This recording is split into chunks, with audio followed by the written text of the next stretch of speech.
Agora sim, está gravando. Vamos começar a nossa primeira entrevista do Carreira Contábil. Então, as pessoas podem estar nos escutando tanto pelo podcast Romana, quanto pelo YouTube, o nosso canal no YouTube, que também é Romana. E esse canal nós tratamos de contabilidade, de tributos e carreira contábil. E aí surgiu a ideia de entrevistar algumas pessoas para falar como é a carreira contábil na realidade. Então, as pessoas querem ser controller, querem passar em concurso público, elas não têm a menor ideia de como é a rotina do contador no dia a dia, o que ele faz, qual é a formação que precisa ter.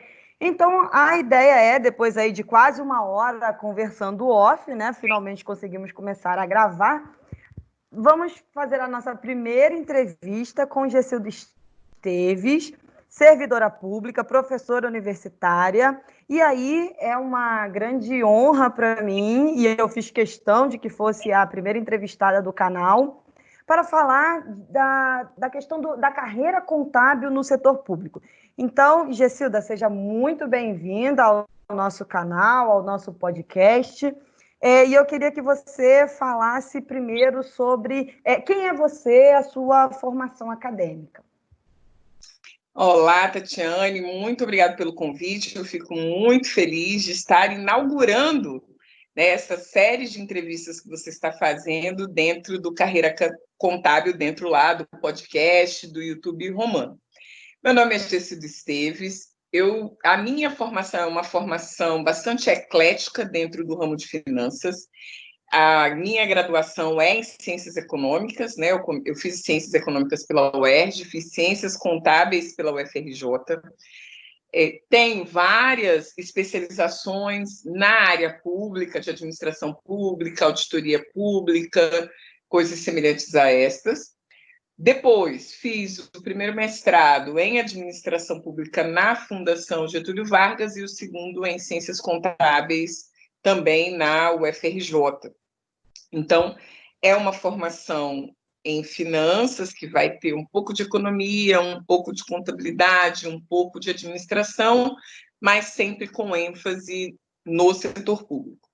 A minha carreira enquanto profissional começou bastante cedo. Eu, com 19 anos, eu fiz concurso para o Tribunal de Contas do Estado do Rio de Janeiro e para a Secretaria do Tesouro Nacional. O nome do concurso era TTN, Técnico do Tesouro Nacional. Por quê? Eu venho de uma família onde meu pai é militar e o meu sonho, desde pequena, era ser militar. Só que, na minha época, a gente não tinha mulheres nas Forças Armadas, nem na polícia, nem nada. Então, acho que em 1990, 1989, por aí, houve a primeira turma de mulheres da Academia da Polícia de São Paulo, né? A primeira turma que iria fazer os 4 anos de academia. Eu sou dessa leva. Eu fiz o concurso para a Academia de Polícia de São Paulo, fiquei lá quase um ano e desisti da ideia. Vi que não era para mim, eu tinha um outro ideal de militarismo, e quando a gente foi para a prática não era bem aquilo que eu estava esperando, então eu pedi para sair da Academia de Polícia, Barra Branca, e voltei para casa. Quando eu voltei para casa, e agora o que a gente vai fazer? Vamos voltar para a faculdade. Tinha trancado a faculdade, né, de economia, voltei para o Rio de Janeiro, vamos voltar para a faculdade, voltei para a faculdade, fui avançando, mas alguém tem que trabalhar nessa casa. E aí, já era anos 90, os concursos públicos estavam borbulhando, eu tinha um curso técnico de contabilidade ao nível de 2º grau, e aí eu poderia fazer tanto para o Tribunal de Contas quanto para o TTN. Acabei fazendo para os dois, passei para os dois, mas optei por ficar no Rio de Janeiro. E ingressei no Tribunal de Contas numa carreira de nível médio e não via nenhuma necessidade à época de migrar de uma carreira de nível médio para uma carreira de nível superior. Primeiro porque a diferença salarial era muito pequena, não compensava o esforço. E segundo, porque em termos de atividades, desenvolvimento de atividades, eu não percebia naquela época, hoje sim, diferença de atribuições, né? Porque logo, alguns anos depois, acho que 2 ou 3 anos depois, eu recebi um cargo em comissão, um cargo de assessoramento. Aí mesmo que não havia tanta diferença em termos de atividade, em termos de atribuição, então eu permaneci com um cargo de nível médio, fui desenvolvendo outras áreas, né, outros conhecimentos acadêmicos. Nesse ínterim, a questão da academia se tornou algo que se tornou comum para mim. Então, eu, com o mestrado, isso abriu as portas para que eu fosse ser professora universitária de graduação e de cursos de especialização. E fiquei nessa vida, né? Então, comecei no tribunal muito nova, não façam contas, né? Mas eu já vou aí para 27, 28 anos de Tribunal de Contas, já é bastante tempo, né? Uma vida ali dentro, e comecei minha vida assim. Então, minha formação é essa, uma formação formal, eclética na área de finanças. A questão do direito se tornou um aliado por conta da opção de trabalho que eu fiz, que foi trabalhar num órgão público como Tribunal de Contas. Então, a questão do direito administrativo, algumas coisas do constitucional, mas muito fortemente o direito administrativo foi algo que eu tive que aprender para poder desempenhar as minhas atividades. Então, essa é a minha história. E você ficou os 27 anos no tribunal ou você teve durante esse tempo, alguma outra atribuição? Então, eu fiquei por 4 anos cedida para o Poder Executivo. Eu fui subsecretária de Estado da área de Planejamento, Orçamento e Finanças da então Secretaria de Assistência Social e Direitos Humanos, uma secretaria estadual. Desses 27 anos, eu fiquei 4 anos cedida para o Poder Executivo. Vamos explicar por que eu estou dizendo cedida para o Poder Executivo. Tribunal de Contas, ele é um órgão auxiliar do Poder Legislativo. Ele não é Poder Legislativo, ele auxilia o Poder Legislativo. Quando você vai trabalhar no Executivo, que foi o meu caso, a gente tem que fazer uma sessão. Então, há um pedido do governador para o presidente ou a presidente do Tribunal de Contas, pedindo se ele pode liberar aquele servidor efetivo para desenvolver alguma atribuição que o governador entenda que seja relevante. Hoje, antigamente, poderia se pedir para qualquer coisa. Hoje, é somente para exercício de cargos que sejam relevantes. Secretário de Estado, subsecretário de Estado, isso não me falha a memória, eu acho que vai até ao nível de superintendente. Então, só os cargos, hoje, o Tribunal do Rio autoriza os cargos que o plenário, né, a composição dos conselheiros do Tribunal de Contas do Rio entende que são cargos relevantes e que realmente precise de um conhecimento técnico muito importante. Tirando esses 4 anos que eu fiquei no Poder Executivo, eu comecei a minha carreira no Tribunal de Contas dentro do controle externo, que é a área que atua na atividade fim do tribunal. Então, eu comecei fazendo auditoria governamental, análise de prestações de contas. Já no finalzinho, antes de eu ser cedida, eu trabalhei com análise de atos e contratos, né? Então, basicamente, essa era a minha vida. Fiquei um período cedida para o executivo. Quando retornei, não retornei para o controle externo, retornei para a área administrativa do tribunal. Então, eu retornei para a Secretaria-Geral de Administração, e ali desempenhei algumas atividades, dentre elas a implementação do programa de estágio do Tribunal de Contas, que até então o Tribunal de Contas não tinha um programa de estágio institucionalizado, formalizado, e esse processo foi implementado na época que eu estava na Secretaria de Administração. Fiquei um período ali, depois fui transferida para uma outra área dentro do tribunal, que se chama Secretaria-Geral de Planejamento, que cuida de toda a parte do planejamento estratégico do tribunal, e lá eu atuo especificamente numa área chamada Núcleo de Estudos e Pesquisas Socioeconômicos. Essa área é uma área que desenvolve estudos relacionados aos municípios fluminenses, aos municípios que são jurisdicionados do Tribunal de Contas, e aí foi, assim, a cereja do bolo atuar nessa área, porque eu já atuo como professora universitária há mais de 10 anos, trabalho eventualmente com pesquisa, eu tenho algumas linhas de pesquisa que me interessam, questão do controle governamental, a questão do racismo institucional, questões de gênero e setor público. Então, já trabalhava com pesquisa há algum tempo, e aí quando eu recebi o convite para ir para essa área de pesquisa, para mim foi um deleite, foi algo muito maravilhoso, porque eu pude, de fato, dentro do tribunal, devolver um pouco daquilo que eu tinha aprendido durante muito tempo, e que poderia contribuir de alguma forma para melhorar ou avançar, melhor dizendo, nas questões relacionadas a pesquisas socioeconômicas lá, né, que já era brilhantemente desenvolvida por um colega de trabalho chamado Eduardo Pinheiro. Então, basicamente, no tribunal, a minha trajetória foi essa. Agora, se vocês prestaram atenção, a área mais feliz da minha vida foram os últimos 3, 4 anos.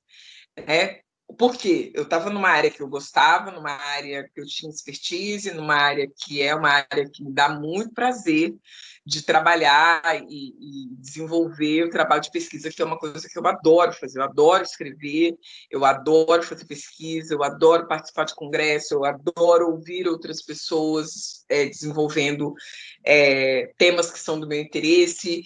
Então, essa coisa acadêmica é algo que bate muito forte, né?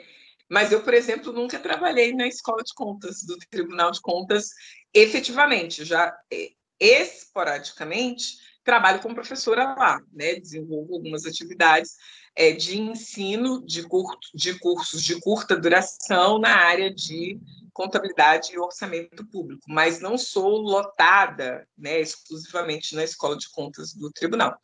Então, isso já dá para a tua audiência, Tatiane, o primeiro spoiler, né, que eu sei que você vai perguntar. Eu entro no serviço público, vou trabalhar na área que eu amo? Pode ser que sim, pode ser que não. Pode ser que você tenha uma ideia de trabalho e quando você vai para a prática, aquela tua aspiração na prática não acontece de pronto, às vezes ela demora um pouquinho para acontecer. Então, isso é uma coisa que as pessoas precisam ter bastante clareza. Por quê? Porque, diferente da iniciativa privada, o que acontece na iniciativa privada? Na iniciativa privada, você vai fazer o concurso para contador júnior, né? Um exemplo. No setor público, você vai fazer o concurso para contador júnior e na iniciativa privada você vai fazer, você está concorrendo à vaga de contador júnior. Show! Na iniciativa privada, se você for aprovado na vaga de contador júnior, você vai trabalhar no setor X, e é só no setor X, você vai desenvolver as atividades Y e só as atividades Y, e se você quiser desenvolver qualquer outra atividade diferente, você vai ter que pensar num processo de remoção dentro daquela organização. No setor público, você vai fazer o concurso para contador júnior. E você pode cair na auditoria, no caso do tribunal, por exemplo. Né? Vamos supor que houvesse esse nome, contador júnior, que nome não é esse, tá, gente? O nome é outro nome, analista de controle interno, analista de controle externo, tracinho, contabilidade, ou ciências contábeis, alguma coisa assim, ou contador, que é de nível superior. Mas vamos supor que tivesse esse concurso contador júnior. Lá você poderia cair na área de auditoria, na área de prestação de contas, na área administrativa do tribunal, na área de planejamento do tribunal, que vai trabalhar toda a parte de orçamento público. Você poderia cair na área de orçamento. Você poderia cair na escola, numa coordenação, para compor a coordenação acadêmica que vai trabalhar com os cursos específicos de contabilidade e orçamento público. Olha a quantidade de local que você poderia cair. Isso se eu não esqueci de nada. Né? Para Isso começar... só no Tribunal de Contas. Oi? Isso só no Tribunal de Contas. Isso só no Tribunal de Contas, né? Então, assim, você pode fazer um concurso que você vá cair realmente numa área muito específica, como você pode fazer um concurso para aquele cargo, mas que você não vá cair numa área tão específica. Aonde você tem mais probabilidade de cair numa área específica? Nos concursos municipais. Quando você faz o concurso para contador, muito provavelmente é para você atuar na contabilidade do município. Muito provavelmente. Agora, às vezes você pode fazer um concurso para contador e ter a possibilidade de atuar na contabilidade do município, de atuar na área orçamentária do município ou atuar na área de controladoria interna do município. Então, vai depender muito dessas especificações. Ou seja, aonde você vai atuar depende do órgão para o qual você está fazendo concurso. Por exemplo, se você fizer um concurso para a Polícia Federal, contador, só tem uma vaga, perito criminal contador. Não tem outra. Você vai fazer o quê? Perícia criminal em contabilidade. Eventualmente, você pode participar de alguma ação de prisão da Polícia Federal, etc. e tal, porque eles precisam de policiais federais lá para compor a equipe? Pode, mas muito provavelmente, até mesmo os trabalhos que você vai desenvolver são aqueles trabalhos onde a questão do perito contábil é um elemento importante dentro do processo, né? Então, você pode cair nessas atividades que você vai fazer uma prisão, alguma coisa assim, mas que o assunto contabilidade seja um assunto ali relevante dentro do processo. Mas, tirando carreiras muito específicas, como Polícia Federal, Perito Criminal Federal, que, na minha opinião, é uma das mais específicas, porque até mesmo as carreiras, por exemplo, dentro da Secretaria do Tesouro Nacional, da Receita CGU, Federal. da Secretaria Geral da União, da Receita Federal, do TCU, gestor público no âmbito federal, você tem mais flexibilidade, você corre o risco de não ir de pronto, de prima, para aquela área que você colocou na sua cabeça. Estou fazendo concurso para contador, estou sabendo se asco para caramba, vou trabalhar, vou cair lá no departamento de contabilidade do Ministério, vou cair no departamento de contabilidade da Secretaria. Às vezes, não. Até porque a contabilidade pública ela é diferente da contabilidade societária, né? Então, não fica assim, como é que eu posso te dizer? Não é que você tem uma experiência da contabilidade societária que isso te garante uma vantagem dentro do setor público, né? Você não pode comparar a experiência na contabilidade societária com a do setor público. Não. O que vai te dar algumas vantagens é dependendo da área para a qual você fez o concurso. Por exemplo, se você está fazendo um concurso para contador público, literalmente o nome é contador público, o objetivo é que você trabalhe na área de contabilidade de uma empresa, de um organismo público. A tua experiência anterior, sinceramente, não vai te servir para absolutamente nada. A tua experiência anterior, enquanto contador público, não vai te servir para nada. Se você estiver fazendo um concurso para uma empresa pública, né? Estou fazendo um concurso para contador público, mas não para administração direta, não para um ministério, uma secretaria, não para o Poder Executivo ou Judiciário. eu estou fazendo para uma administração indireta, empresa, sociedade de economia mista. O teu conhecimento privado pode ser uma vantagem competitiva para esse tipo de organização. E você vai fazer concurso do mesmo jeito. Você não vai entrar na Petrobras sem concurso. Você não vai entrar na SEDAI sem concurso. Você vai fazer concurso do mesmo jeito. E vindo da iniciativa privada, isso pode ser uma vantagem competitiva. Mas se você está vindo da iniciativa privada e fez um concurso do Tribunal de Contas, por exemplo, isso não te acrescenta nada. Absolutamente nada. O que vai te acrescentar?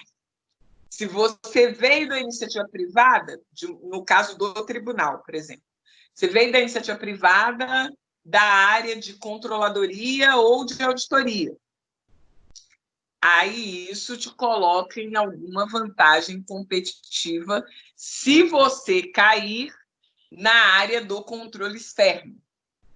Se você cair no planejamento ou administração, não. Mas se você cair no controle externo, para atuar nessas áreas ou atuar, por exemplo, na própria auditoria interna do tribunal, isso te coloca em vantagem competitiva. Se você cair em qualquer outra área, não. Então, eu vim de auditoria e fiz um concurso da Polícia Federal. Isso vai me colocar em vantagem competitiva? Particularmente, acho que não. Te colocaria se você tivesse vindo da iniciativa privada com uma forte experiência em perícia judicial, você já entraria com um olhar, assim, a galera te olhando diferente. Mas algumas áreas que você entra no setor público não te colocam necessariamente em vantagem competitiva, não.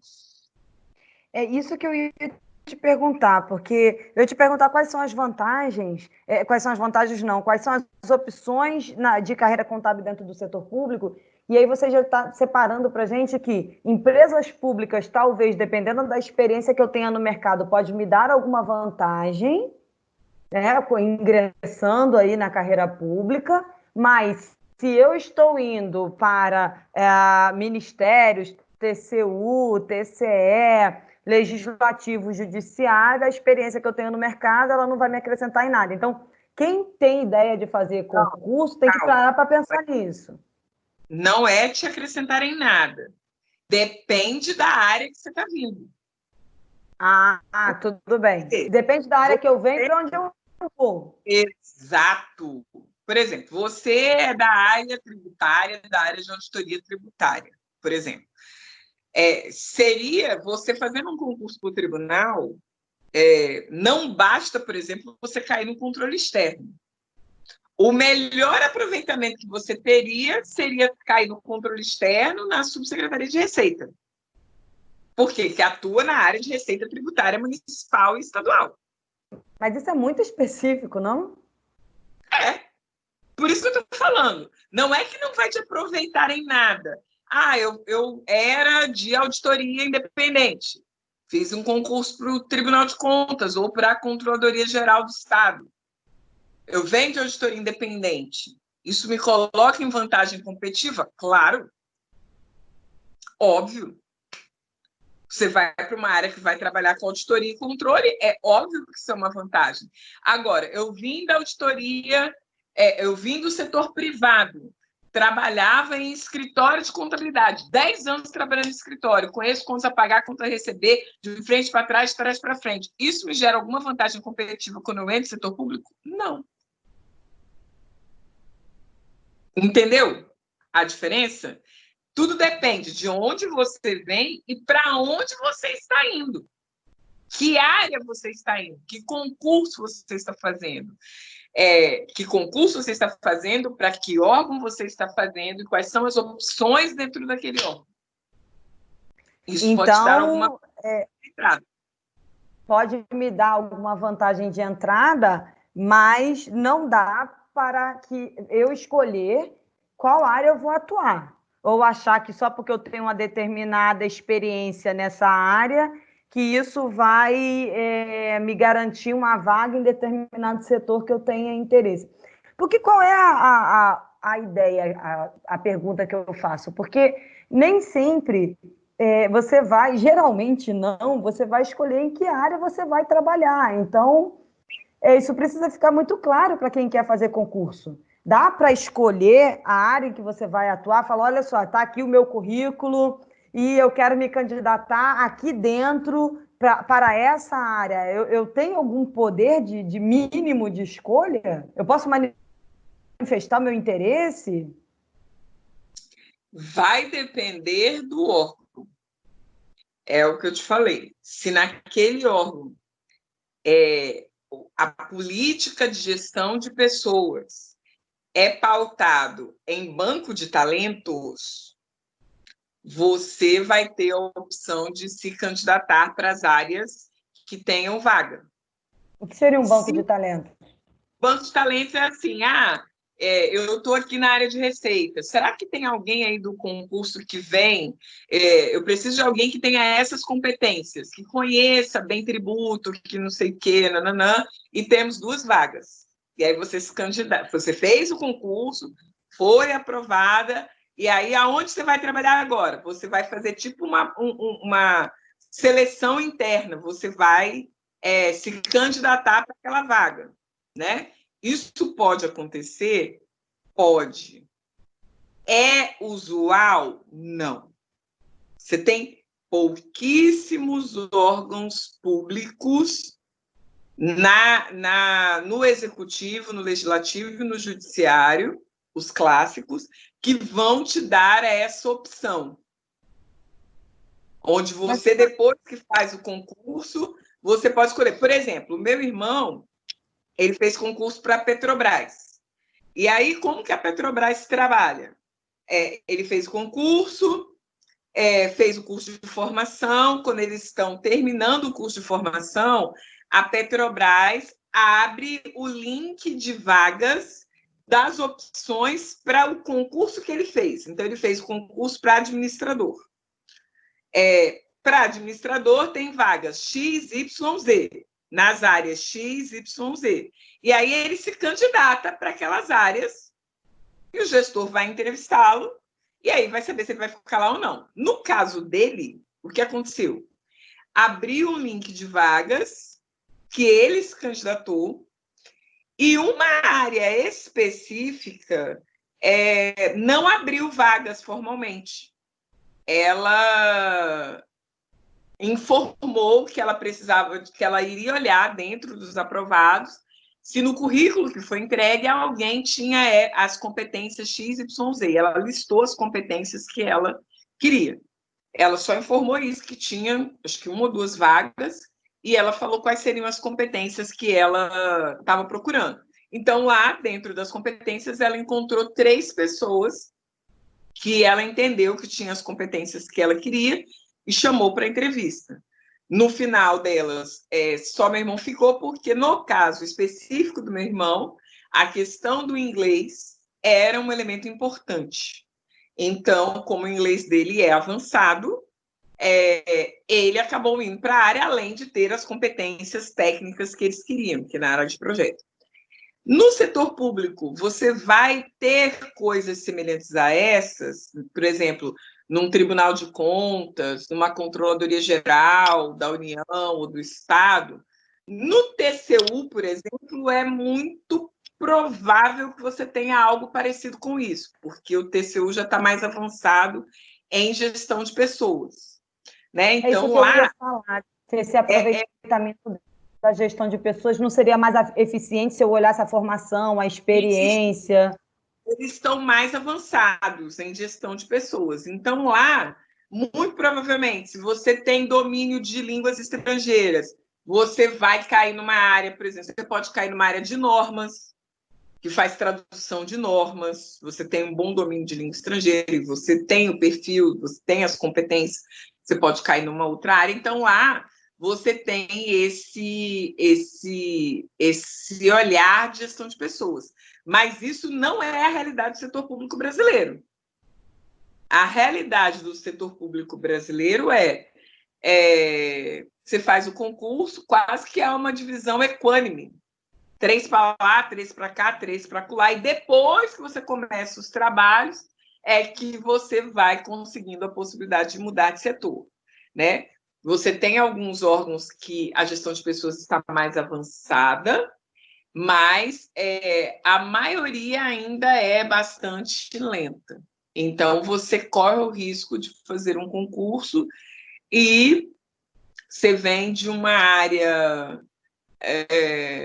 que você tinha um trabalho muito intelectual, contábil, muito intelectual, e você corre o risco de fazer o concurso cair numa área altamente executiva. Se afém, olha, a CIAF o dia inteiro. Fazer lançamento contábil o dia inteiro. Fazer lançamento de sistema orçamentário o dia inteiro. Você pode correr o risco de ter saído da iniciativa privada numa área onde você tinha uma produção intelectual na área contábil enorme e você ir para o setor público e cair numa área onde esquece a produção intelectual. O trabalho aqui é braçal mesmo, execução, fazer lançamento no sistema de orçamento, de contabilidade pública, de patrimônio. Isso pode acontecer. Então, isso é uma importante, já te dou a palavra, Tati. Por quê? Porque as pessoas vão para o setor público basicamente por causa de duas coisas. A primeira, a questão do salário, e a segunda, a questão da estabilidade. Ela tem que entender que isso tem um preço. Você, às vezes, começa com um salário mais elevado, mas no final de carreira ele não eleva mais tanto assim. Que, de repente, se você estivesse na iniciativa privada, com as competências que você tem, etc. e tal, você talvez estivesse com um salário bem mais elevado do que você vai estar no serviço público. Então, você começa com um patamar mais elevado, porque o objetivo é buscar profissionais mais qualificados mesmo. Mas essa lógica de carreira no setor público, para quem quer crescer, para quem tem essa ânsia de crescer e ser respondido monetariamente por isso, não gera o incremento que você espera. Porque você já começa num patamar mais elevado, muitas vezes, porque o objetivo é buscar um profissional mais qualificado, sim. Né? Então, isso é um elemento importante. E a pessoa vai para o setor público pelo salário e pela estabilidade, e ela, às vezes, não se dá conta de que dinheiro não é tudo na vida.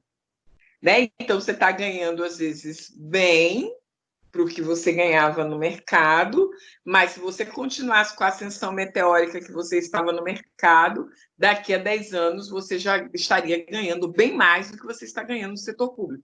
É que as pessoas olham para o setor público e falam assim, ganha bem. Eu acho que eu ganho muito mal para a formação que eu tenho, para tudo que eu tenho, eu ganho mal. Os meus colegas me vêm falando isso, eles ficam revoltados. Não, por quê? Porque se eu tivesse, por exemplo, quando eu fui gestora, eu movimentava 1 bilhão por ano. Se eu tivesse na iniciativa privada, movimentando 1 bilhão por ano, quanto seria o meu salário? Você que é de mercado. Respondendo por 1 bi por ano.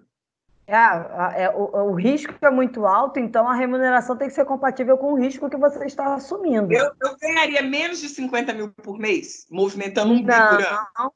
Não, tem gente que movimenta bem menos do que isso e ganha 50 mil por mês. Então, servidor público ganha bem? Percebe? Inicialmente, ganha bem, ganha os benefícios. Mas, a longo prazo, o salário não é tão maravilhoso assim. Né? Sim, então, mas aí você falou da estabilidade. O que teria entre o estatutário e o seletista? Porque nós estamos numa fase de muita de ideia de privatização. Então, você falou assim, as pessoas vão pelo salário, vão pela estabilidade, mas, primeiro, dinheiro não é tudo, e, segundo, esse salário ele não tem um crescimento tão relevante ao longo da carreira, né? Do início da carreira no setor público até a aposentadoria, você não tem um aumento de salário tão expressivo assim, se você for comparar com o mercado, e você ainda tem um fator que é se você é estatutário ou se você é seletista. Então, assim, a remuneração, esse plano de carreira na contabilidade, entre o estatutário e o seletista, tem diferença ou não? Tem. Vamos lá. Por quê?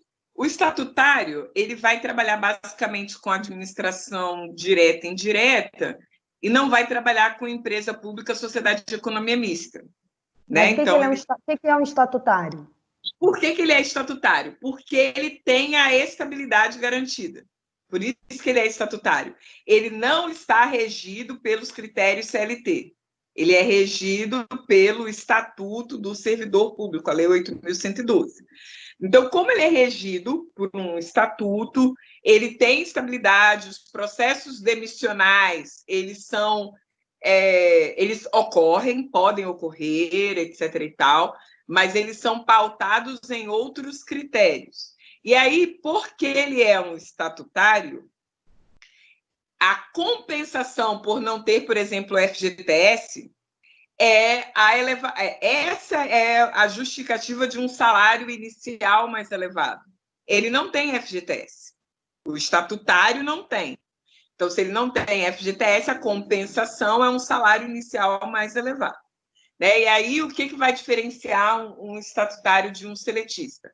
Uma das coisas que diferencia, por exemplo, é que um seletista, como o próprio nome já diz, ele é regido pela CLT.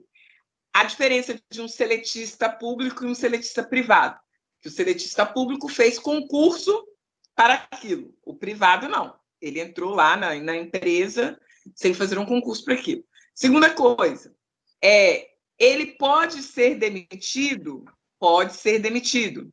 Ele pode participar de programas de demissão voluntária? Pode participar de programas de demissão voluntária. Isso, por exemplo, não tem no executivo, no estatutário. Vamos fazer agora um programa de demissão voluntária. Não tem. No seletista, ele pode ser demitido, né, seguindo lá os critérios, né, para demissão. Por exemplo, na verdade, os critérios para demissão de um seletista público são exatamente os mesmos de um seletista privado. Os riscos do negócio, lucratividade, enfim, se aquele setor vai ser mantido, se aquele setor vai ser implodido. O cara vai implodir um departamento inteiro da empresa tal. Aquilo não vai mais ser feito pelo setor público, vai ser terceirizado, né? Vai se aproveitar 2, 3, 4 pessoas do departamento em outras áreas e o resto vai ser mandado embora, com todos os benefícios de uma demissão sem justa causa.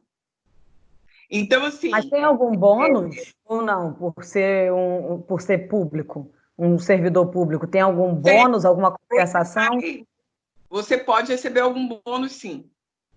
Você pode receber, por exemplo, algum tipo de incentivo à demissão, né? Por exemplo, os programas de demissão voluntária, eles têm incentivo a pessoa se demitir.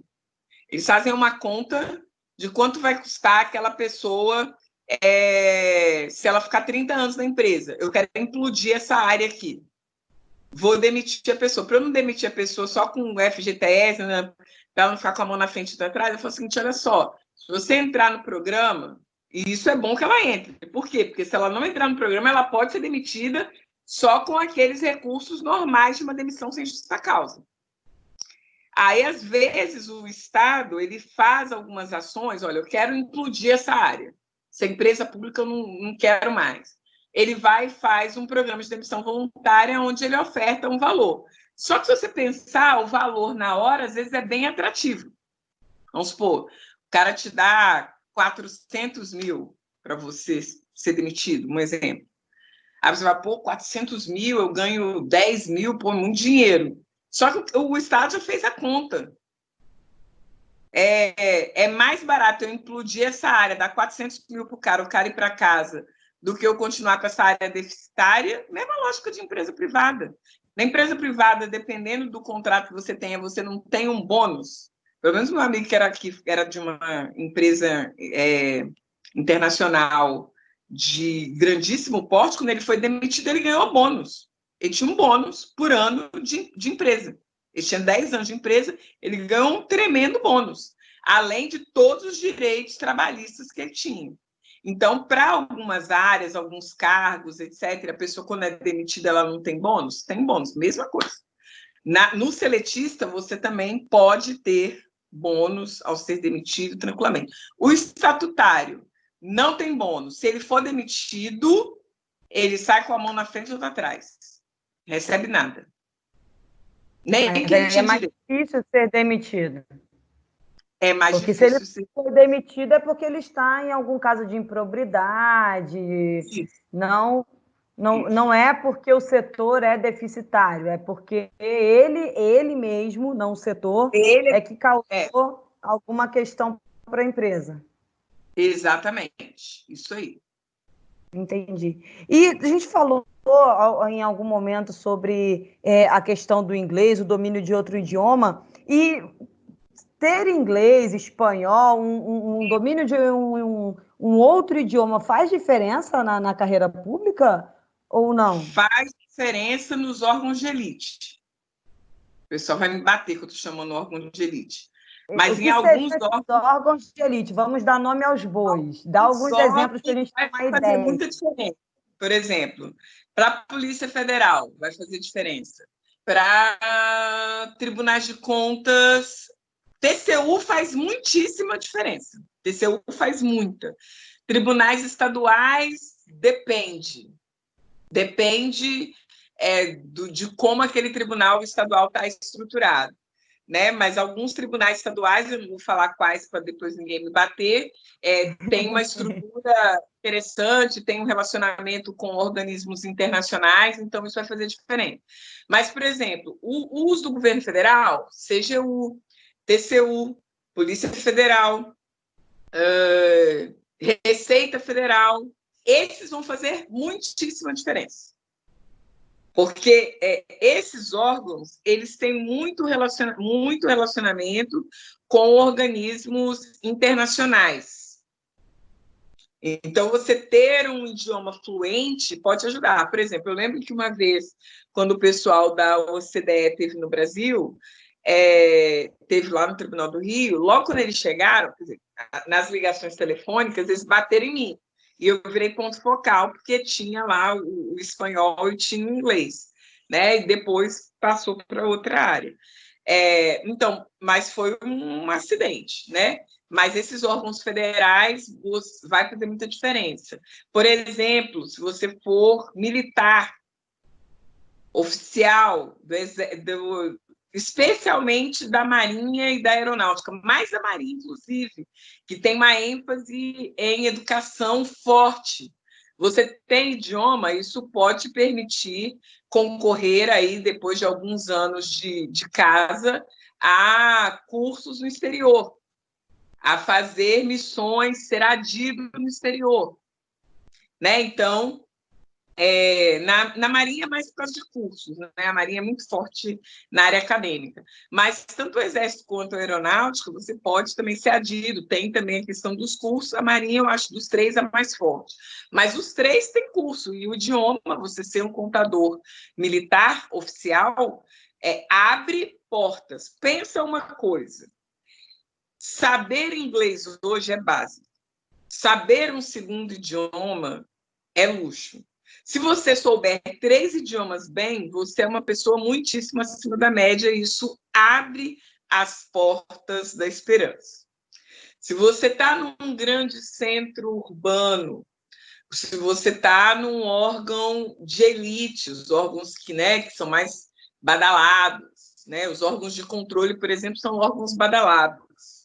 Né? Tudo que é relacionado a controle é um órgão badalado. Então, você vai para a Receita, Banco Central, né? Agências reguladoras, tudo que tem o que é de controle é um órgão badalado, vamos botar assim. Os órgãos de elite são os órgãos de controle, não adianta. Na área contábil, os órgãos de elite são órgãos que tenham a ver com controle. Então, agências reguladoras nacionais, interessante. Polícia Federal, interessante. Receita Federal, interessante. Banco Central, interessante. CGU, interessante. TCU, interessante. O TCU entrou na lista, não sei se foi da Forbes, dos 100 lugares, dos 100 melhores lugares para trabalhar no Brasil. O TCU está na lista. É o único órgão público, inclusive, na lista dos 100 melhores lugares para trabalhar no Brasil. E aí não estão avaliando apenas remuneração. Não, avaliando gestão de pessoas, remuneração, desenvolvimento de carreira. E ele entrou, é o único órgão público na lista Então, brasileira. não basta eu apenas estudar para passar no concurso, eu já tenho que pensar num segundo idioma para ter uma carreira dentro do setor público. Então, ter mais oportunidades, porque a ideia, o que eu percebo hoje nas pessoas que prestam concurso público, elas não apenas prestam concurso público para um local, são aprovadas e a meta delas é se aposentarem ali. Muitas, elas passam no concurso público, elas continuam estudando para um concurso público melhor, com uma melhor remuneração ou com um desafio maior. Então, eu acho que o perfil do concurseiro hoje é diferente do perfil de 20, 30 anos atrás, que a meta era passar num concurso público, passei, tenho a minha estabilidade e é aqui que eu vou me aposentar. Então, eu acho que o perfil mudou, então a gente tem que mostrar para essas pessoas que colocar o inglês no radar é importante para quem quer fazer carreira dentro da área pública. É fundamental. E aí você tocou num assunto muito importante. Por quê? Porque quando eu fiz concurso público em 92, a gente tinha uma abundância de concursos, né? A Constituição é de 88. 4 anos depois da Constituição, a gente tinha uma abundância de concursos que eu me dei o luxo de ver quais são as opções que eu tenho. As opções que eu tenho em termos de carreira, em termos de trabalho, em termos de remuneração, em termos de cidade, onde eu vou morar, né? Então, eu tinha essas opções. Eu falei, bem, o que vai me dar tudo isso neste momento e que tem vaga aberta, eu tenho as seguintes opções. Tribunal de Contas do Estado, do Rio de Janeiro, era o concurso da Receita Federal Técnico do Tesouro Nacional, era o antigo TTN, que era o que me dava para nível médio as opções e que eu já sabia que quando eu terminasse a faculdade eu já poderia ter um crescimento lá dentro, né? E a Polícia Federal, que eu precisaria terminar a faculdade, que eu terminaria a faculdade 2 anos depois, 2 ou 3 anos depois era quando eu terminaria a faculdade. Né? Então, eu pensei, bom, se eu fizer a diferença... Eu já tinha estudado tudo isso, a possibilidade de carreira é interessante, salário é interessante, quando eu terminar a faculdade, isso vai me abrir portas lá dentro, eu vou para essas duas áreas. Eu não fiz outro concurso. Eu, Gessilda, só fiz esses dois e passei nos dois. Só que no TTN eu não passei dentro das vagas do Rio de Janeiro, eu passei na vaga de Brasília, e aí eu optei por ficar no Tribunal de Contas do Rio de Janeiro, porque razões óbvias, era no Rio de Janeiro, minha família estava no Rio de Janeiro, né? E aí eu passei no concurso do Rio de Janeiro. E o TTN eu passei, mas não passei dentro das vagas do Rio. Aí eu tinha a opção de ir para Brasília, que era, em termos de logística, era a melhor opção que eu tinha. Né? E eu sou de Brasília, então meus tios moram em Brasília, eu não ficaria sozinha na cidade, né? Então eu tinha a opção de ir para Brasília ou a opção de ficar no tribunal no Rio. Aí eu falei, não, vou ficar no tribunal no Rio. Então, naquela época, eu fiz um concurso, só me interessavam esses 2 concursos, passei e fiquei. Quando saí, eu terminei a faculdade e fui avaliar a possibilidade de ir para a Polícia Federal, já não era vantajoso para mim. Porque eu já estava no tribunal desenvolvendo determinados trabalhos, já tinha cargo de assessoramento, então isso já te dá um certo status. Eu ia fazer concurso da Polícia Federal em termos de remuneração, eu ia ganhar quase a mesma coisa, mas eu corri o risco de cair lá em Roraima, lá em Rondônia, corri o risco de ir para o Piauí, eu não queria ir para lá, eu queria ficar no Rio de Janeiro, então eu não fiz um segundo concurso. Hoje, a demanda por concurso, primeiro, a gente tem uma relação de oferta e demanda. A gente tem pouca oferta, por uma razão óbvia, as questões orçamentárias, questões de previdência, etc. e tal, então a gente tem pouca oferta, e uma demanda gigante. Quando eu fiz concurso, eram 49 vagas, foram aprovadas 9 pessoas. 49 foram aprovadas 9 pessoas, quando eu fiz.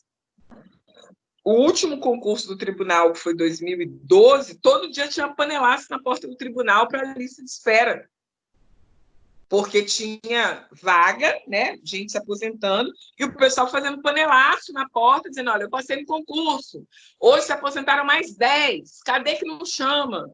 Né? Então, hoje, a lógica de concurso é, eu tenho pouca oferta, muita demanda e muita gente aprovada. Quando eu fiz concurso, você fazer 75% de uma prova, para você ter noção, eram 40 vagas, só 9 foram aprovadas. Ou seja, 9 tiraram acima de 50% mais um, para você entender o nível. Hoje, você fazer um concurso público, por exemplo, para um tribunal de contas, e não pensar no nível de acerto acima de 85%, é você fazer um concurso sabendo que você está fazendo para ganhar experiência mesmo. Porque hoje os níveis de acerto, eles estão entre 80% e 95%. Os níveis de acerto são muito elevados. A galera que passa dentro das vagas passa com uma nota muito absurda. É muito absurdo. Tipo, é 50% mais um, gente, 50% mais um dá tipo 2.000 pessoas. Às vezes tem concurso que dá 2.000. Tem concurso que tem 10 vagas e dão 250 pessoas, acima de 50% mais um. Então, essa questão da disputa hoje é uma questão importante, porque a gente tem muita gente disputando e muita gente boa. Bom hoje não é suficiente, você tem que ser excelente se você quiser entrar no concurso público. Num concurso público de ponta, né, que tem um trabalho bacana, legal, interessante, divertido, né, que te dê uma atenção de carreira. E para você chegar nesse nível, o que acontece?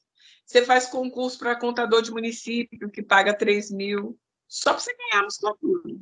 Aí depois você faz um outro concurso que paga 6.000, você ganhar a musculatura. Depois você faz um outro concurso que paga 7.500. Aí, até você chegar num concurso que pague 10, 12 na entrada. Então, você continua estudando, né? Você passa num concurso e continua estudando para o próximo, para a próxima etapa. É assim. Na minha época, por exemplo, hoje, o salário de entrada no Tribunal de Contas hoje são 12.000 reais.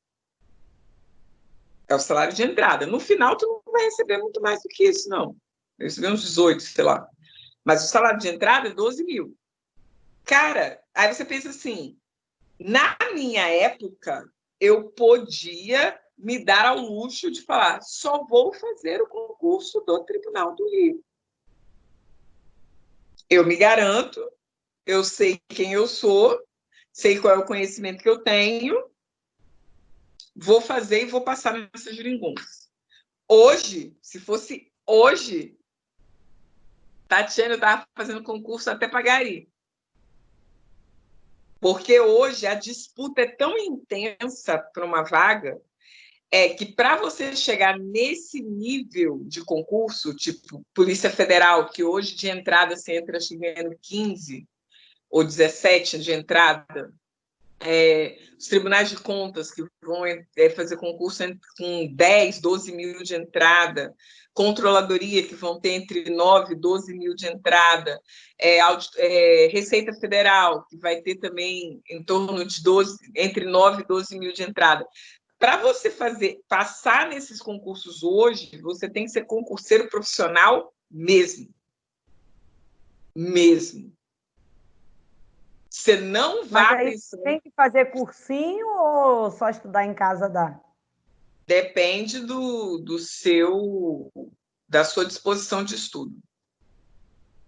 Se você é uma pessoa focada, por exemplo, eu, Gessilda, dou conta de estudar sozinho. Eu desço os livros, desço material, e hoje em dia, facilidade é o que não falta. Você tem estratégia aqui, concurso, você tem um monte de site que você compra banco de questão para estudar, não é comprar o banco de questão da prova, não. Compra banco de questão para estudar, você sabe mais ou menos como é que são aquelas questões daquele tipo de banca, né? Então, você compra banco de questão para estudar. Hoje em dia, para quem é muito focado, você consegue estudar sozinho e consegue êxito. Né? Aí, quem quiser, dou consultoria, né? Tem o método Gessilda Esteves de passar, né? De ser aprovado. A gente tem um método para ensinar a pessoa a estudar. Mas a pessoa focada, dá para estudar, né? Você vai separar lá os dias, estudar, fazer os exercícios, as provas, né? Dá para fazer. Para você pegar um concurso de ponta, a galera que passa num concurso desse já está estudando há uns 2, 3 anos. Você tem os outliers, aquela galera muito acima da média, que às vezes passa no primeiro ano, na primeira tentativa. Mas isso não é o padrão. Né? O padrão é você tentar umas 2 ou 3 vezes esses concursos até você entrar. Esse é o padrão hoje, porque o nível está muito elevado. O nível hoje está muito elevado. Né? Então, por isso que a galera faz o quê? Ela pega, que é uma coisa que eu recomendo, não atire para todos os lados. O meu foco é, sei lá, Polícia Federal. Meu foco é perito criminal da Polícia Federal. Faça os concursos que vão te levar para a PF. Não adianta você fazer um concurso de gari, nada contra os garis, mas esse concurso não vai te levar para a PF. Não adianta você fazer um concurso para contador municipal. O nível de dificuldade desse concurso não vai te levar para a Polícia Federal. Então, você tem que começar a pensar em fazer concursos de gestor público, para tribunais de contas, para controladorias de Estado ou as muito bem articuladas de município, como a do município do Rio, por exemplo, que é uma controladoria sinistra, muito boa. O professor Lino Martins, finado, criou a Controladoria do Rio, uma controladoria top. Então, você vai fazer uma trajetória de concursos na área de contabilidade que o grau de dificuldade vai te levar para a Polícia Federal. Ou você não vai fazer nada. Eu vou continuar na iniciativa privada e o meu foco é a Polícia Federal. Vou estudar 2 anos para essa bagaça. Vou estudar 2 anos para essa bagaça e vou entrar. Dá para rolar? Dá para rolar. Mas eu preciso de muita disciplina, muito foco. Estudar sozinha ou fazer cursinho? Depende do quão focado você é.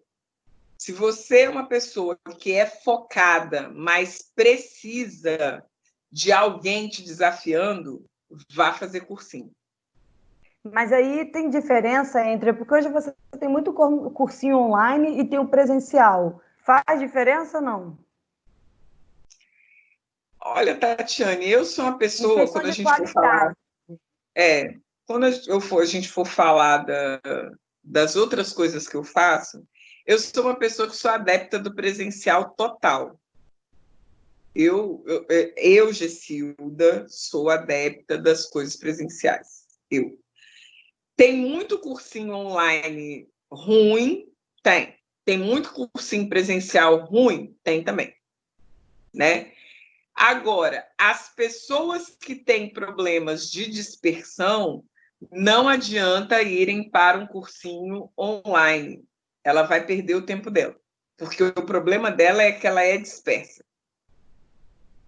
Um curso online, estudar sozinho, envolve uma autodisciplina elevada.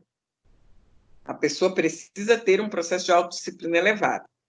Se você não tem esse processo de autodisciplina elevada, não gaste seu dinheiro com cursinho online, porque não vai dar certo para você. Não gaste seu dinheiro comprando um monte de livro para você ler sozinho em casa, que não vai dar certo para você. Eu sou uma pessoa que, por exemplo, se eu tiver que estudar sozinha em casa, eu estudo, tranquilo. Quando eu fiz meu primeiro concurso, inclusive, eu estudei sozinha em casa, não fiz cursinho.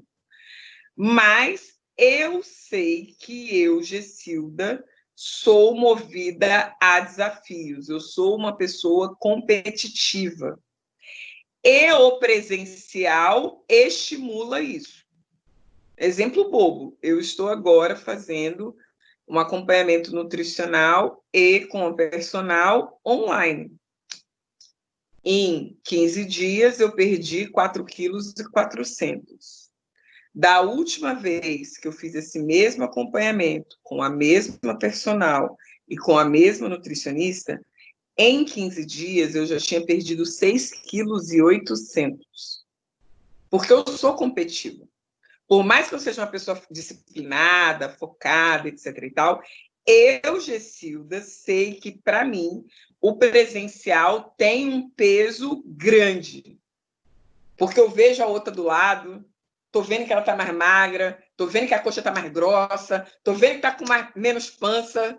Aí eu fico, não, próxima pesagem eu vou estar com menos pança. Né? Então, eu preciso dessa coisa competitiva do dia a dia. Mas Se eu isso é tiver uma que questão estudar de perfil. de perfil, se eu tiver que estudar com um curso online, eu estudo tranquilaça. Mas o meu desempenho presencial é muito maior, porque eu sou competitiva. Muito. Minha irmã, por exemplo, ela em cursos presenciais, ela é muito dispersa. A gente fez faculdade junta. As notas da minha irmã na faculdade presencial eram muito mais baixas que a minha. Porque ela, na faculdade, ela se distrai com gente, com quadro, com teto. Ela faz uma faculdade online. Ela faz as provas sem colar. Ela lê o material, tira uma hora e faz a prova sem colar e tira notão. Porque se ela tiver que ficar só ela e a tela do celular estudando, só ela e a tela do computador, ela é muito focada. Mas saiu de casa, ela já entra no módulo Morte da Bezerra. Então, assim, ela está fazendo um curso agora online e ela está se dando super bem. Eu fiz, rendimento foi legal, poderia ter sido melhor, poderia, mas o rendimento foi bacana, do que eu sei que se eu tivesse feito um curso presencial, ele teria sido melhor. Já estamos com 1 hora e alguma coisa. Não, tudo bem, mas é porque a nossa ideia é trazer a realidade mesmo. Agora é uma última pergunta. É interessante você falar a questão do perfil, porque as pessoas elas criam uma expectativa aí de carreira pública, né, de concurso público e querem ser concursadas. E a ideia de todos os profissionais que serão entrevistados aqui, a ideia é de trazer a realidade. Aluno de graduação, quem está na área contábil, já está no mercado e quer ir para uma área pública ou quer mudar de área. Então, a ideia é trazer a realidade não apenas para os estudantes, mas para os profissionais contábeis a respeito das outras áreas. Então, a vida real é essa. Então, você tem falado sobre o perfil, tem pessoas que aprendem no presencial, algumas, ok, podem aprender no online. E aí, essa última pergunta que eu te faço ok, na verdade, são duas perguntas, né? Se tem perfil para ser servidor público, né? Não é assim. Não estou falando das competências que a vaga exige. Eu estou falando a pessoa, habilidades socioemocionais, perfil mesmo. Você fala assim: essa pessoa teria um perfil ideal para ser servidor público. Se isso existe, porque, por exemplo, você tem perfil de quem é militar, você tem perfil de quem é professor, você tem perfil de quem é líder religioso de qualquer religião. Então, as pessoas dizem assim, não é vocação, tá? Mas você fala assim, não, essa pessoa tem um perfil para ser servidora pública. Se isso existe, se esse perfil existe, e aí não é um perfil de estudar online, estudar presencial, ser focado ou não. É o perfil do trabalho no dia a dia. E isso vai para a minha última pergunta, que é a rotina do contador concursado, porque assim, se tem um perfil e qual é a rotina de trabalho, já que a contabilidade pública ela é diferente da contabilidade societária, Como é que seria a rotina do contador concursado? Se é uma rotina muito diferente da contabilidade societária. Então, vamos lá. A primeira coisa, em termos de perfil, se eu tivesse que dizer que o servidor público ele tem um perfil, esse perfil seria reduzido a uma palavra, ou duas, três, na verdade. Capacidade de servir. Isso é fundamental. Uma coisa que a pessoa precisa entender quando ela vai para o setor público, né? E a gente está perdendo muito isso, porque a galera vai para o setor público por salário inicial, é aquela coisa do prazer momentâneo. Eu estou cansada de ficar na berlinda com medo de ser demitido, não sei o quê.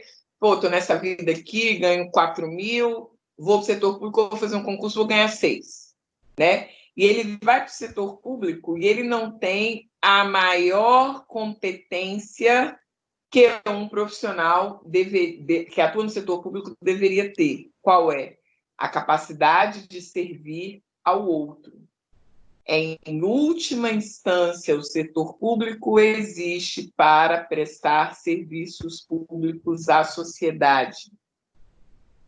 Eu estou ali para todos os dias desenvolver uma atividade que vai resultar num serviço à sociedade. Então, a capacidade de servir é a maior competência, né, a maior habilidade que uma pessoa que decide ir para o setor público tem. Por quê? Porque mesmo ela sendo contadora no setor público, se ela não tem essa habilidade, ela pode ter problemas no desenvolvimento do seu trabalho. Por quê? Porque você vai ter que se relacionar com pessoas. Por exemplo, você trabalha no escritório de contabilidade, você se relaciona você, a tela e o teu bolo de notas. Você tem que listar, contabilizar, conferir. No serviço público, você tem que se relacionar com pessoas o tempo inteiro. É o processo que vem para cá, o processo que vai para lá, o processo que vem para cá, o processo que vai para lá. Isso é relacionamento. Então, você tem que ser capaz de servir ao outro, né? Então, o olhar para a atividade é um olhar de vocação, literalmente. Né? Isso é o que a gente tem perdido no setor público hoje. Né? A minha grande frustração é que o setor público hoje está perdendo a vocação do setor público. Né? Essa é a primeira coisa. A segunda competência, característica, habilidade que a pessoa precisa ter, né? Essa capacidade de servir, que tem a ver com esses aspectos relacionais, ela precisa ter uma resiliência bastante significativa. Por quê?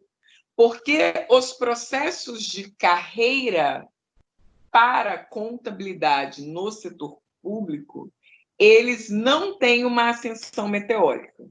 Então, você pode estar ganhando um salário aí que para o mercado é muito elevado e, de repente, você ficar fazendo aquela mesma atividade 5, 10, 15 anos. Né? É diferente. Eu comecei como trainee tributário. Agora eu já sou gerente. Agora eu já sou supervisora, já sou diretora, já sou VP tributária. Né? Essa possibilidade real existe. Ou na própria organização que você está, ou a possibilidade de receber um convite para ir para uma outra organização.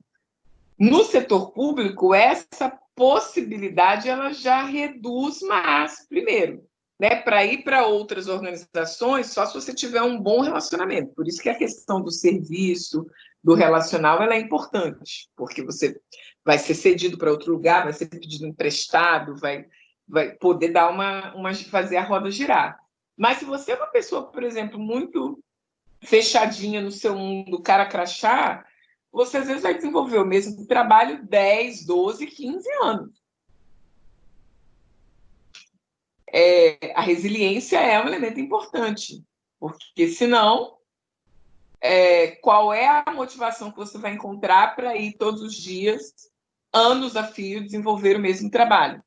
Por exemplo, eu trabalhei, foram 12 anos, foram 12 anos fazendo auditoria.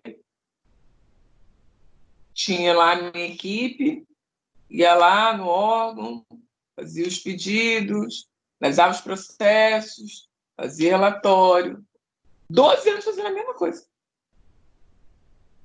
12 anos da minha vida eu fiz auditoria. Ainda fazia auditoria com análise processual. Né? Ainda tinha. Passei 12 anos fazendo a mesma coisa. Gostava, me amarrava, curtia. Às vezes a gente criava coisas novas, modelos novos, né, de desenvolvimento do trabalho. Sim, mas é o mesmo trabalho. Em suma, é o mesmo trabalho. Você vai lá verificar se o gasto público, em suma, você pode dar o nome bonito que você quiser. Qual é o trabalho? E verificar se o gasto público foi realizado, levando-se em consideração eficiência, eficácia, efetividade, economicidade, transparência e equidade. É isso que você vai ver lá. Você tem formas bonitas de ver isso. É auditoria financeira, é operacional, é de conformidade, é inspeção, é fiscalização, é projeto piloto. Você dá o nome bonito se quiser, mas, em suma, é o mesmo trabalho. E verificar se o gasto foi realizado seguindo os princípios que têm que ser seguidos. Então, se você não tem essa resiliência, isso se torna, às vezes, um trabalho muito chato. A vida como ela é. Isso se torna um trabalho muito chato e, às vezes, sem aquela perspectiva de crescimento. Eu vou ser o chefe de setor, o chefe da auditoria, o chefe da coordenadoria, da subsecretaria. Às vezes, chega uma pessoa de paraquedas e é a chefe. Normal. Coisa normal do mundo. Né? Então, assim, a pessoa precisa ter essa característica que é importante. E a sua segunda pergunta, eu esqueci agora. A rotina de um contador concursado, se tem diferença. A gente acabou falando um pouco da rotina quando eu falei das características. Né? A rotina, você pode ter uma rotina muito empolgante, como você pode ter uma rotina chata pra caraca. Por exemplo, se você for trabalhar na contabilidade, fazer registro nos 4 subsistemas, orçamentário, financeiro e patrimonial, na verdade, orçamentário, custos, patrimonial e compensado, isso é muito chato. Você imagina você fazer isso por 15 anos da sua vida. Fazer registro de lançamento contábil 15 anos da sua vida. Isso pode ser uma coisa extremamente chata. Tem gente que curte pra caramba. Conheço vários que adoram. Por exemplo, tem um amigo meu, Zé Roberto, que ele não vai, ele pode trabalhar em outra área, ele não vai, ele gosta.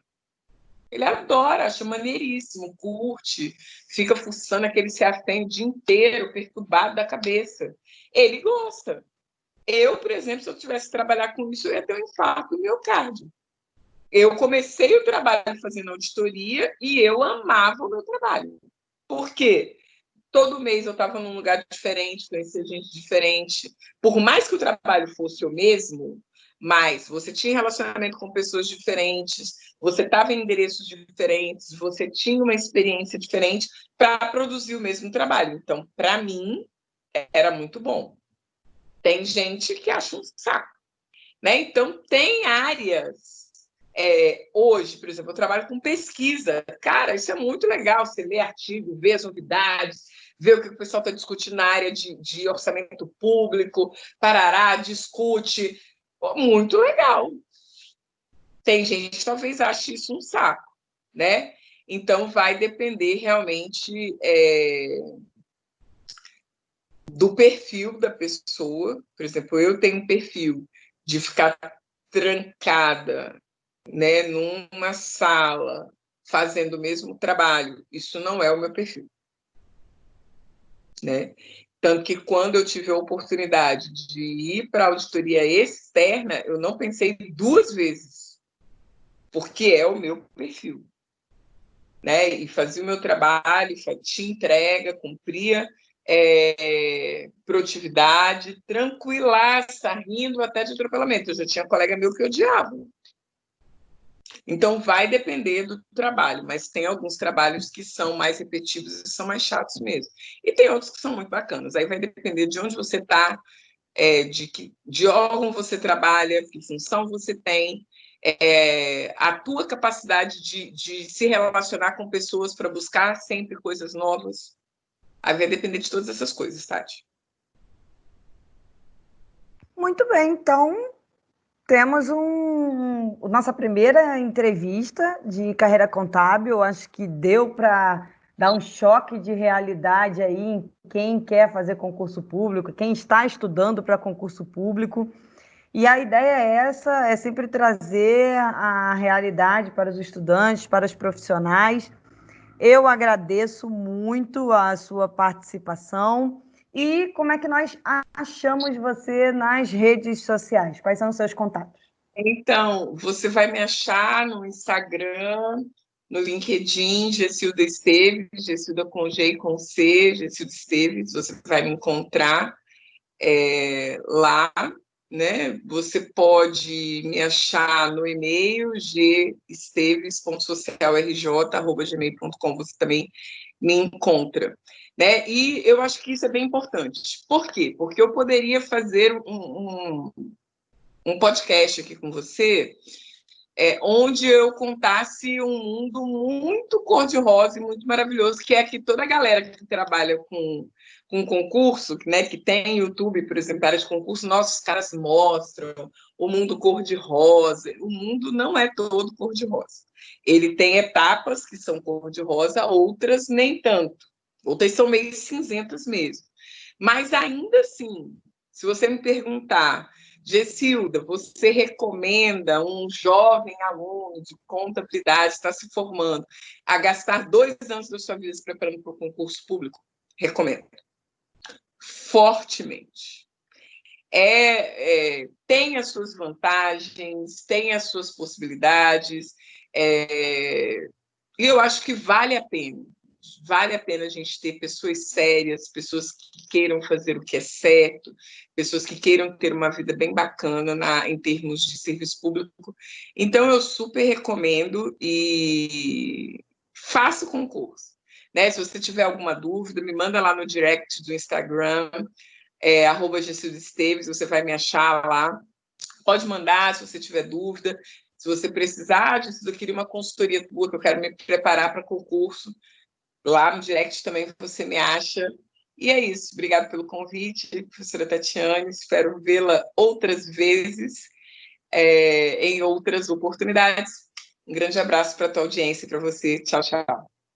Obrigada, Gessilda. Então, estamos terminando a entrevista e vou colocar na descrição do vídeo e no podcast, na descrição do podcast, os contatos da Gessilda, caso vocês tenham alguma dúvida, queiram fazer alguma consultoria na área de concurso público. Então, temos aí um programa. Obrigada a todos e até a próxima. Tchau, tchau.